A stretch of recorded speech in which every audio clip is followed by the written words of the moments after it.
Tantor Audio, a division of Recorded Books, presents The Men and the Moment, the Election of 1968, and the Rise of Partisan Politics in America, by Aram Goudsouzian, narrated by Michael Butler Murray. Author's Note: Throughout the presidential election of 1968, the backdrop was chaos. In February of that year, Communist forces launched the Tet Offensive, intensifying questions about the U.S. role in the Vietnam War.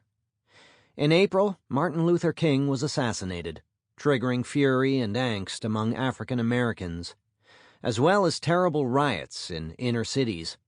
Later that month, the nation's cultural divide sharpened when radical students occupied buildings at Columbia University, and the police brutally removed them. That summer, the Cold War hardened with the Soviet Union's ruthless invasion of Czechoslovakia. On the streets outside the Democratic National Convention, the Chicago police attacked peace activists, and the nation appeared to descend into political pandemonium. By Election Day that November, many Americans were questioning the basic stability of their core institutions. That anxiety helps explain voters' choices. The 1968 election shaped the identities of our two major political parties. It signaled the end of a long liberal era in American politics that began with the New Deal of the 1930s. The Democratic coalition, which included the urban working class, African Americans, intellectuals, and white Southerners, met its demise. The party has since struggled to advocate progressive policies while capturing the political center. Just as important, the election mobilized the conservative forces that dominated the era to come. The Republican Party resonated with the comfortable yet nervous middle class, spreading into the growing suburbs and the emerging South, while learning to absorb an emerging populist conservatism. The presidential campaign of 1968 was a last hurrah for the old politics, in which political machines and party leaders determined the major nominees. It also highlighted a new politics, in which candidates took their cases right to the people through party primaries and modern technology. On both the left and right, candidates seized hot-button issues to alter the larger political dynamic. And more than any previous campaign, it showcased the transformative power of television to package candidates. The candidates were extraordinary personalities. The Democrats battled for the soul of their party. Like a cunning tortured king out of Shakespeare, Lyndon Johnson presided over the action, even after his shocking decision not to seek re-election. Eugene McCarthy was the rallying figure for a remarkable grassroots campaign rooted in opposition to the Vietnam War, even as he sabotaged his prospects through his diffidence. Bobby Kennedy, both adored and despised, was evolving from his brother's prickly lieutenant into a charismatic hero of common folk, only to die at the hands of an assassin. Hubert Humphrey, bullied into servility as Johnson's vice president, needed an independent strategy on the Vietnam War to finally become his own man. On the Republican side, the magnetic figures of Nelson Rockefeller and Ronald Reagan pulled on the left and right wings, respectively, of the party. Meanwhile, the fiery George Wallace almost toppled the two-party system with his aggressive politics of reactionary resentment. But it was Richard Nixon who found the language of the Republican resurgence: law and order to contain urban violence, patriotic vagueness on Vietnam, and appeals to forgotten Americans who resented the Great Society's devotion of resources to the poor, oppressed, and black. By winning the presidency, Nixon completed the greatest comeback in modern American political history. Only Nixon committed to running throughout the election cycle. Only Nixon calculated an approach of pragmatism over principle. Only Nixon exploited all the tools available to him, from slick television ads to diplomatic deception. His narrow victory, accomplished by dubious means, laid the foundation for the crisis that ultimately befell him. As you might imagine, many books describe the presidential election of 1968. In its immediate aftermath, journalists from the United States and Great Britain wrote long, detailed, insightful accounts. Popular writers have described the election alongside trends in American culture and developments around the globe. Excellent biographies, enhanced by archival research and personal interviews, depict all the major candidates. Political scientists have analyzed electoral strategies and party processes. Academic historians have contextualized the election through studies of grassroots politics. This book seeks to pull together these strands into a short, engaging narrative.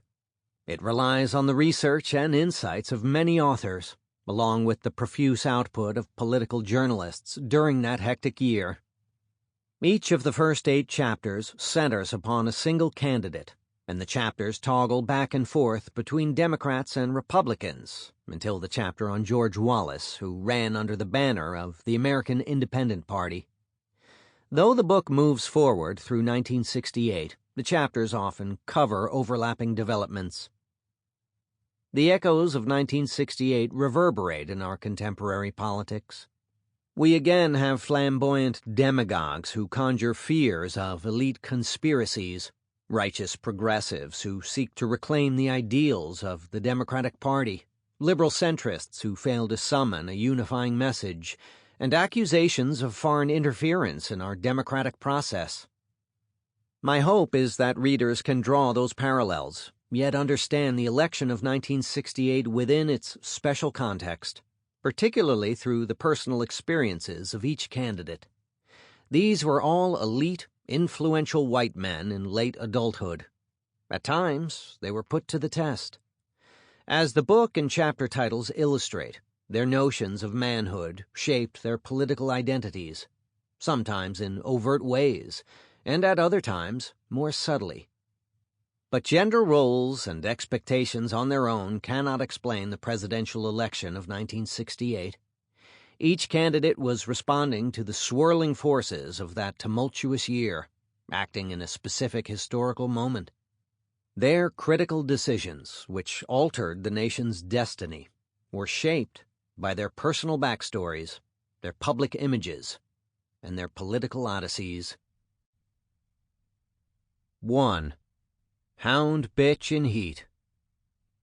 Lyndon B. Johnson no longer won many cheers.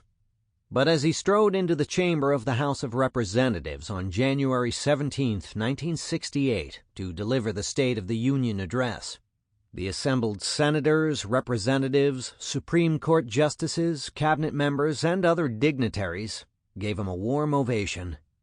It was a sign of respect, perhaps, for a tormented leader in a time of trouble. Johnson took the podium. He recalled a remark from his mentor, Sam Rayburn, the late Speaker of the House. The Congress always extends a warm welcome to the President as he comes in. Everyone laughed. But it was the evening's last real sign of affection. Johnson's tone was subdued. His words were straight. In previous State of the Unions, he had put forth expansive visions for a great society, brimming with optimism about the federal government's power to transform American lives. This time, there was no mention of a great society. Peace in Vietnam, he asserted, would come only after continued military commitment. He urged Congress to curb inflation by passing his proposed tax hike, and he called for some modest programs in job training, housing, child health, and consumer safeguards. Throughout the speech, the clapping was polite and perfunctory, and mostly from loyal Democrats. When he talked about new civil rights legislation, the chamber was quiet. He got the loudest applause when he said, "The American people have had enough of rising crime and lawlessness in this country." Reporters described a new or real Johnson, who was shedding the never-too-convincing guise of folksy preacher and avuncular counselor. He wore a trimmer suit and new rimless glasses. He grew his hair longer without slicking it back, so it was grayer and puffier. His State of the Union speech matched this image. Liberals called it unimaginative, and conservatives decried it as big government overreach. but his austere, responsible style matched the nation's mood. He was trying to project responsibility and experience in a time of crisis, both at home and abroad. Tonight our nation is accomplishing more for its people than has ever been accomplished before. Americans are prosperous as men have never been in recorded history, proclaimed Johnson. Yet there is in the land a certain restlessness, a questioning. The United States of America had great power, great wealth, and great expectations. But both radicals and conservatives aired sharp dissent. The broad swath in the middle had an eroding sense of confidence. Was Johnson the right leader for this moment? As he spoke, he reached into his pocket, fishing for a piece of paper, a surprise ending. The paper was not there. It was sitting in his White House bedroom by his telephone.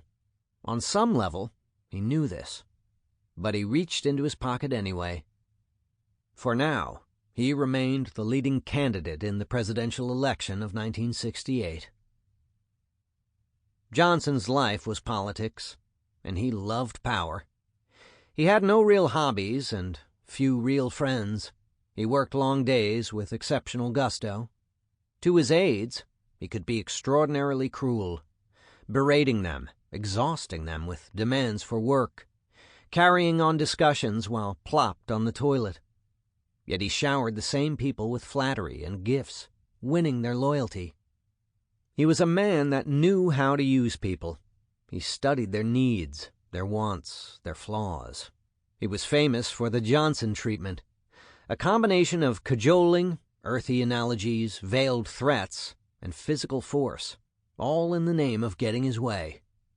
He wallowed in a sense of inferiority, but he delighted in Texan showmanship, cracking crass jokes, bragging about his power, donning cowboy boots embossed with the presidential seal. His political hero was Franklin Roosevelt. The New Deal shaped his faith in the good power of government. After winning and then losing election to Congress, he grabbed a Senate seat in 1948. By the mid-1950s, he was majority leader, a role for which he was born. With relentless drive, he mastered parliamentary procedures, employing his titanic skills of personal persuasion and patient horse-trading to wrangle legislation through the Senate. He was one of the most powerful figures in Washington, D.C., but he yearned for the White House, and he needed a national profile. So in 1960, he surprisingly accepted the vice president's slot on John F. Kennedy's ticket. For the next 3 years, he chafed for action and power, burning at every perceived humiliation by the young and dynamic Kennedy team. When Kennedy was assassinated in 1963, Johnson jumped through his political window. Presenting himself as president of all the people, he won a landslide election against conservative Republican Barry Goldwater in 1964. Congress had liberal majorities, and grassroots protesters in the civil rights movement were demanding change. Johnson promised a great society, an expansion of the scale and responsibility of the federal government. In his first few years in office, he released a kaleidoscopic burst of legislation: the Civil Rights Act and the Voting Rights Act, war on poverty funding, federal aid for education, Medicare and Medicaid, and dozens of other initiatives. No president had done more for the downtrodden since Franklin Roosevelt. No president had done more for black people since Abraham Lincoln. For many more Americans, he had increased their level of security. The Great Society expanded the scale and responsibility of the federal government. It was the peak of Cold War liberalism, rooted in the belief that the citizenry embraced a common agenda of enacting reforms, expanding the economy, and fighting communism. Johnson's wide arms had grabbed a majority of Americans and pulled them into his liberal consensus. Yet, the Great Society also garnered disillusion. "I'm fearful we are overpromised, overextended, and overenthusiastic," Johnson lamented in November 1967. The war on poverty raised liberals' expectations, but his administration had devoted more energy to passing laws than to implementing them. Civil rights legislation dismantled Jim Crow, but also heightened discontent among African Americans about their continuing second-class status. In the mid-1960s, hundreds of race-related outbreaks occurred in American cities, including massive riots in Newark and Detroit during the summer of 1967. On the left, idealists demanded ever more ambitious anti-poverty legislation. On the right, conservatives griped about bloated government programs that focused on the poor and minorities. The LBJ brand of pragmatic, centrist liberalism was fading. While magnifying the responsibilities of the federal government, Johnson increased the burdens on the presidency. Even in realms where he exercised little direct power, he became the target of criticism. Yet he craved affection and respect. Through marathon days, he surrounded himself with a tornado of hard-driving advisors, television screens, and briefings. In his mind, enemies lurked around every corner, including all those Eastern Ivy League types associated with the Kennedys. He sank into moods of prolonged gloom. Some White House insiders whispered that he was unbalanced, paranoid. He failed, moreover, to communicate effectively with the American people. In person, Johnson could be raw and compelling, a product of a fading era, perhaps, when politicians chewed the fat, traded favors, and bullied one another in back rooms. But in public, he wore a thin plastic coat of humility. At the same time, he skirted honest discussions about his agenda, and he alienated reporters by lying about mundane or petty items. His complex personality was an asset in manipulating people and passing laws. It was also his tragic flaw. After studying his television appearances, he made such adjustments as the new Johnson of the 1968 State of the Union. But many Americans wanted something less tangible, something more inspiring, someone authentic. At the center of the credibility gap between Johnson and the American people lay the Vietnam War. When he assumed the presidency in November 1963, Johnson inherited a mess. About 16,000 American troops were in Vietnam. Ho Chi Minh's communist regime in North Vietnam was winning the war, and a coup had deposed South Vietnamese President Ngo Dinh Diem. Temperamentally, Johnson was much better suited to push legislation through Congress than to implement foreign policy. With more self-assurance in international affairs, he might have realized the pitfalls of large-scale military intervention. But he was a child of the Texas Hill Country, a graduate of Southwest Texas State Teachers College, operating among East Coast blue bloods and decorated generals. In his typical style, he demanded consensus among these esteemed advisors, and then made careful decisions weighed by political concerns. But every choice was piecemeal, somewhat devoid of a big-picture analysis of the historical force in both Vietnam and the United States. Moreover, Johnson excluded most of the dissenting voices from his inner circle. The effect was to concentrate the president's power, escalate the military's commitment, and heighten America's divisions. In 1964, after reported attacks on a U.S. destroyer, Congress approved the Gulf of Tonkin Resolution, which sanctioned the commander-in-chief to combat communist forces in Vietnam. Johnson used this short-term measure as a blanket authority for waging war.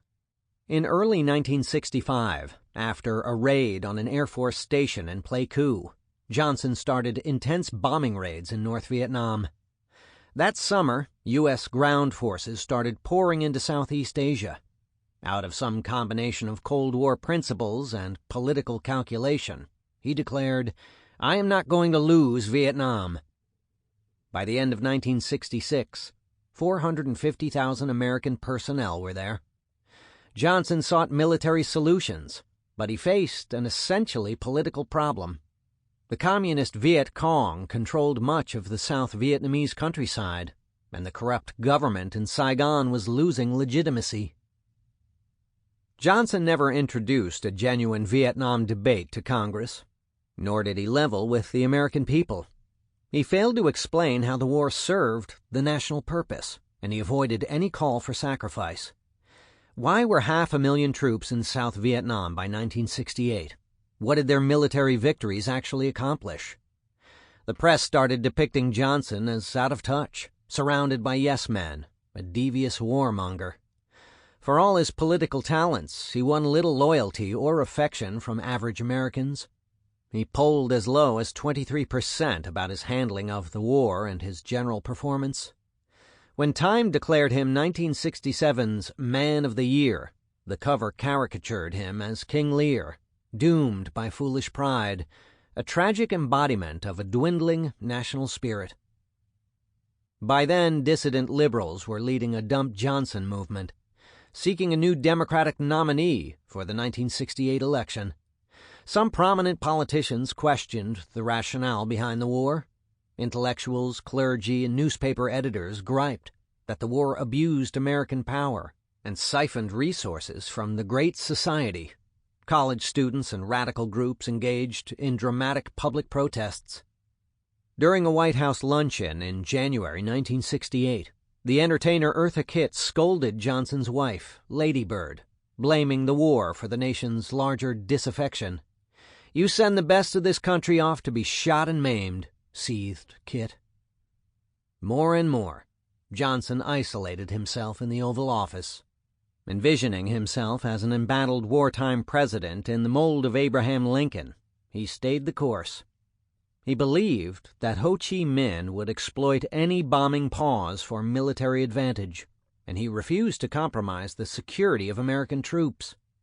A genuine peace also needed the consent of South Vietnam's president, Nguyen Van Thu, who refused to recognize the National Liberation Front, the communist political body within South Vietnam. At the end of 1967, Johnson emphasized Thu's important role during a round-the-world diplomatic tour.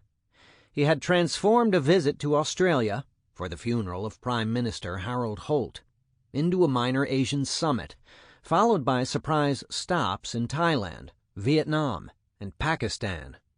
The trip was classic Johnson, a whirlwind of secrecy and ostentation. The last stop was Rome, where he gave Pope Paul VI a bust of himself. Ultimately, for Lyndon Johnson, politics was a test of manhood. He had big macho appetites. He drank whiskey, told dirty jokes, and enjoyed watching cows fornicate. He treated most women as simple creatures who served his base needs. This worldview shaped his leadership. He famously reflected that the Great Society was the woman I really loved, and Vietnam was that bitch of war. The war, in his mind, demanded strong male traits, such as toughness and sacrifice. If Vietnam fell to communism, then people would label him a coward, an unmanly man, a man without a spine. Once reporters kept pressing him, "Why are we in Vietnam?" He lost his temper. He unzipped his pants and yanked out his penis. "This is why," he declared. Perhaps Johnson could imitate Harry Truman. 20 years earlier, Truman had suffered defections on both flanks of the Democratic Party. Yet he rallied his base to win re-election as president. But Truman had personal warmth, a common touch. Johnson did not. LBJ was a big, meaty target for those who saw a rickety national scaffolding, undermined by inner-city race riots and an inconclusive war. He was losing loyalty among his party's traditional supporters, including Jewish, black, and young voters. Meanwhile, the larger Democratic coalition was eroding. Since the New Deal, the Democrats had pulled together a diverse lot, including white Southerners, liberal intellectuals, big city party bosses, labor unions, farmers, and racial and ethnic minorities. But the Great Society's civil rights legislation disenchanted white Southerners. Journalists, professors, clergy, and other liberal agenda setters hated the Vietnam War. The influence of urban bosses had declined. Labor union leaders still supported Johnson, but the rank and file no longer professed automatic loyalty to the Democrats. At its foundation, The Democratic Party was built on what Franklin Roosevelt had called the forgotten man at the bottom of the economic pyramid. The booming post-war economy, combined with a vigorous federal welfare state, propelled much of that population into the middle class. By 1968, the average voter in the United States was the most prosperous citizen in world history. Statistically, this person was white and middle-aged, had a mortgage on a relatively new suburban house, owned at least one car, and despite higher taxes, had seen a 20% rise in income since 1960. Fewer Americans considered themselves poor. Instead, they shared anxieties about the future. Would their homes maintain value? Could their children get college educations? Were their sons going to die in Vietnam? Yet, through the winter of 1968, the Democrats' nomination of Lyndon Johnson seemed inevitable. Party members started endorsing him, and a majority of delegates for that summer's Democratic National Convention supported him. His only open challenger was Minnesota Senator Eugene McCarthy, a lazy politician with a slapdash campaign. New York Senator Robert Kennedy, a more serious threat, kept waffling on a presidential run. Johnson eschewed campaigning in the primary elections in New Hampshire and Wisconsin. Instead, he sought to project authority from the White House. After the State of the Union, he kept delivering speeches that touted domestic achievements and maintained commitments to Vietnam. But Johnson endured only more troubles. The international gold market was in crisis, and the United States faced huge trade deficits. The Vietnam War cost $20 billion a year. Inflation threatened the economy. Confidence in the American dollar declined. In the House of Representatives, Wilbur Mills, the influential chairman of the Ways and Means Committee, refused to endorse the president's request for a 10% tax surcharge. In the Senate, conservatives blocked Johnson's civil rights initiatives, including a bill to ban racial discrimination in the sale or rental of housing. That winter, the presidentially appointed National Advisory Commission on Civil Disorders issued a widely read analysis of the urban crisis. The Kerner Report, as it was known, called for more government spending to help poor blacks in American cities, warning that the nation was moving toward two societies, one black, one white, separate and unequal. Johnson considered the Kerner Report a personal attack. Even though he agreed with its recommendations, he fumed that the commission failed to acknowledge his accomplishments. Anyway, he lacked the political leverage to enact its recommendations, so he ignored it. Humiliations piled on top of frustrations.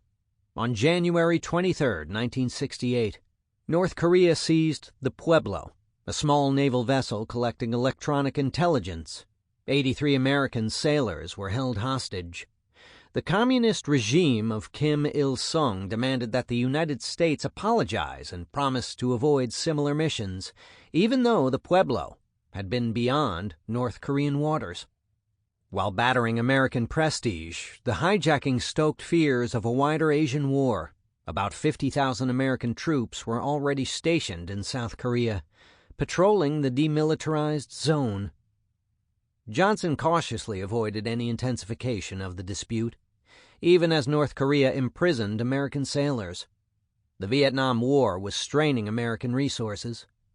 Anticipating a major North Vietnamese offensive during the winter of 1968, U.S. military forces amassed at Khe Sanh, in the northwest corner of South Vietnam. They expected a big, decisive battle. Instead, a massive invasion hit about 100 targets throughout South Vietnam, including the capital city of Saigon. It started on January 30th, the Lunar New Year, a holiday known as Tet. The Tet offensive devastated airfields, military bases, and most of the provincial capitals. Thousands of South Vietnamese civilians died. Hundreds of thousands more were uprooted. It was more than a military surprise. For the American people, it was a psychological smack in the face. North Vietnam and the Viet Cong had proven their ability to keep striking.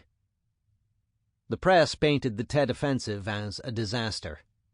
President Johnson's strategy for Vietnam has run into a dead end. Sample complete.